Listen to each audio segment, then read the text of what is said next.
சேமியா உப்புமா எப்பவுமே உதிரி உதிரியா இருந்தா ரொம்ப பிடிக்கும். ஆனா சேமியா உப்புமா பண்ணும்போது அதுல எவ்வளவு தண்ணி ஊத்தணும், அதுக்கான தனி மெஷர்மெண்ட்லாம் இருக்கு.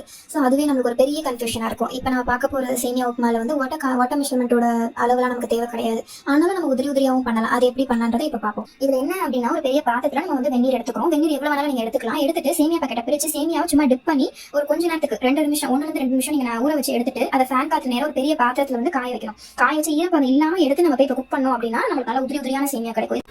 இப்போ நெக்ஸ்ட் நம்ம என்ன பண்ணலாம் அப்படின்னு பார்ப்போம். ஒரு கடாயில் கடலெண்ணெய் ஊற்றிப்போம். கடலெண்ணெய் ஊற்றின பிறகு எண்ணெய் கொஞ்சம் நல்லா சூடான பிறகு நம்ம வந்து தேவையான அளவு கடுகு போட்டுப்போம். கடுகு போட்டதுக்கப்புறமா அது கொஞ்சம் நல்லா பொரிஞ்சு வந்த உடனே நம்ம உளுந்து போடுறோம். உளுந்து போட்டு கடலைப்பருப்பு, காஞ்ச மிளகாய் வேணால் நம்ம போட்டுக்கலாம். போட்டு கொஞ்சம் நல்லா வதக்கலாம். ஒரு லைட் ப்ரௌனிஷ் வர ஸ்டேஜில் வரைக்கும் வதக்கினா போதும். அதுக்கப்புறமா வந்து நம்ம பச்சை மிளகாய் ஆல்ரெடி நறுக்கி வச்சிரும் குட்டி குட்டியாக, அதை இப்போ போடுவோம். போட்டுட்டு அதுக்கப்புறம் மறுபடியும் லைட்டாக கொஞ்சம் ரோஸ்ட் பண்ணிவிட்டு அதுக்கப்புறமா வெங்காயம் எவ்வளோ குவான்டிட்டி வேணுமோ அதுக்கு ஏற்ற மாதிரி போடணும். சின்ன சின்னதாக நறுக்கி அதுவும் ஒரு லைட்டாக ஒரு 2 நிமிஷத்துலேருந்து 3 நிமிஷம் நம்ம வந்து வதக்கிக்கிட்டே இருக்கணும்.